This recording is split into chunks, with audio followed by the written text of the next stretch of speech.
जय श्री कृष्णा। आज हम लोग महात्म्य स्कंध का करेंगे अध्याय द्वितीय। नारद जी ने कहा, बाले, तुम व्यर्थ ही अपने को क्यों खेद में डाल रही हो? अरे, तुम इतनी चिंतातुर क्यों हो? भगवान श्री कृष्ण के चरण कमलों का चिंतन करो, उनकी कृपा से तुम्हारा सारा दुख दूर हो जाएगा। जिन्होंने कौरवों के अत्याचार से द्रौपदी की रक्षा की थी और गोप सुंदरियों को सनाथ किया था, वे श्री कृष्ण कहीं चले थोड़े ही गए हैं। फिर तुम तो भक्ति हो और सदा धनों से भी प्यारी हो। सत्य, त्रेता और द्वापर, इन तीन युगों में ज्ञान और वैराग्य मुक्ति के साधन थे, किंतु कलयुग में तो केवल भक्ति ही मोक्ष की प्राप्ति कराने वाली है। यह सोचकर ही श्री हरि ने अपने सत्स्वरूप से तुम्हें रचा है। तुम साक्षात श्री कृष्ण की प्रिया और परम सुंदरी हो। एक बार जब तुमने हाथ जोड़कर पूछा था कि मैं क्या करूं, इससे तुम पर श्री हरि बहुत प्रसन्न हुए और तुम्हारी सेवा करने के लिए मुक्ति को तुम्हारी दासी के रूप में दे दिया और इन ज्ञान वैराग्य को पुत्रों के रूप में। तुम अपने साक्षात स्वरूप में वैकुंठ धाम में ही भक्तों का पोषण करती हो। वो लोग तो तुमने उनकी पुष्टि के लिए केवल छाया रूप धारण कर रखा है। तब तुम मुक्ति, ज्ञान और वैराग्य को साथ लिए पृथ्वी तल पर आई और सतयुग में द्वापर पर्यंत बड़े आनंद से रही। कलयुग में तुम्हारी दासी मुक्ति पाखंड रूप रोग से पीड़ित होकर क्षीण होने लगी थी, इसलिए वह तो तुरंत ही तुम्हारी आज्ञा से वैकुंठ लोक को चली गई।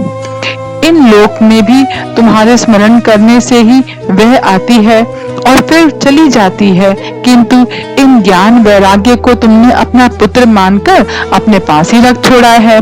फिर भी कलयुग में इनकी उपेक्षा होने के कारण तुम्हारे ये पुत्र उत्साहहीन और वृद्ध हो गए हैं। फिर भी तुम चिंता ना करो, मैं इन्हें नवजीवन का उपाय सोचता हूँ। सुन, कली के समान कोई भी युग नहीं है। इस युग में मैं तुम्हारे घर घर में प्रत्येक पुरुष के हृदय में स्थापित कर दूंगा। इस कलयुग में तो जो जीव तुमसे युक्त होंगे वे पापी होने पर भी बेखटके भगवान श्री कृष्ण के अधाम को प्राप्त करेंगे। तप, वेदाध्ययन, ज्ञान और कर्म आदि किसी भी साधन से भगवान वश में नहीं किए जा सकते। वे केवल भक्ति से ही विशुभूत होंगे। कलयुग में केवल भक्ति ही सार है। भक्ति से तो साक्षात श्री कृष्ण सामने उपस्थित हो जाते हैं। व्रत, तीर्थ, योग, यज्ञ और ज्ञान चर्चा आदि बहुत से साधनों की कोई आवश्यकता नहीं है। एकमात्र भक्ति ही मुक्ति देने वाला है। सूत जी कहते हैं, इस प्रकार नारद जी के निर्णय किए हुए अपने महात्म्य को सुनकर भक्ति के सारे अंग पुष्ट हो गए और वह उनसे कहने लगी, नारद जी, आप धन्य हैं। आपकी मुझ में निश्चल प्रीति है। मैं सदा आपके हृदय में रहूंगी, कभी आपको छोड़कर नहीं जाऊंगी। किंतु अभी मेरे पुत्रों में चेतना नहीं आई है। आप इन्हें शीघ्र ही सचेत कर दीजिए, जगा दीजिए।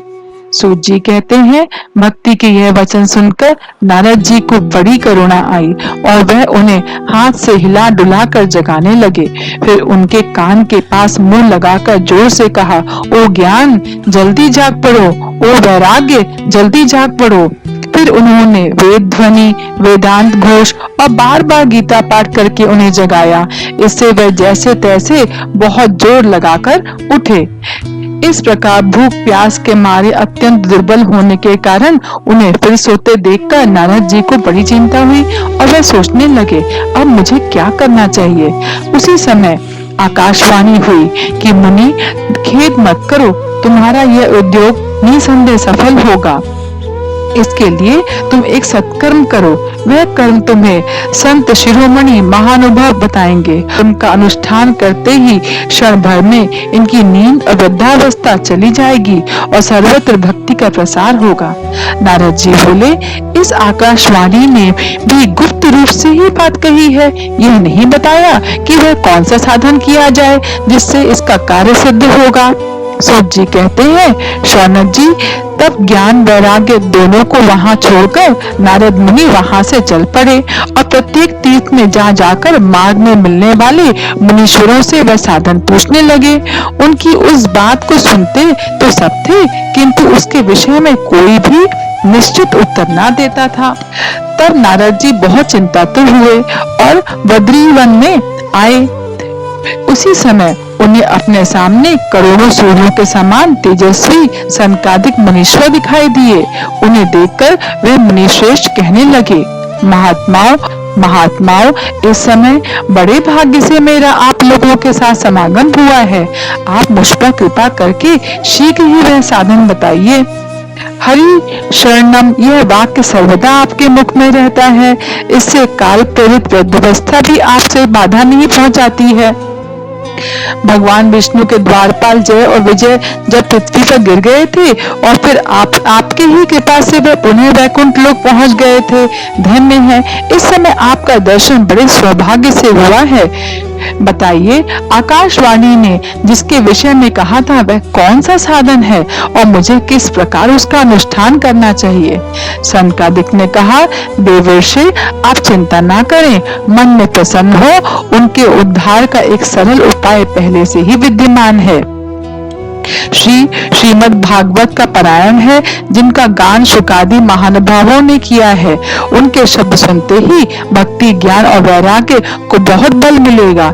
इससे ज्ञान वैराग्य कष्ट मिट जाएगा और भक्ति को आनंद मिलेगा। सिंह की गर्जना सुनकर जैसे भेड़िए जाग उठते हैं, उसी प्रकार श्री भागवत की ध्वनि कलयुग के सारे दोष को नष्ट कर देता है। नारद जी बोले, मैंने वेद वेदांत की ध्वनि और गीता पाठ करके उन्हें बहुत जगाया, किंतु फिर भी भक्ति, ज्ञान और वैराग्य ये तीनों नहीं जगे।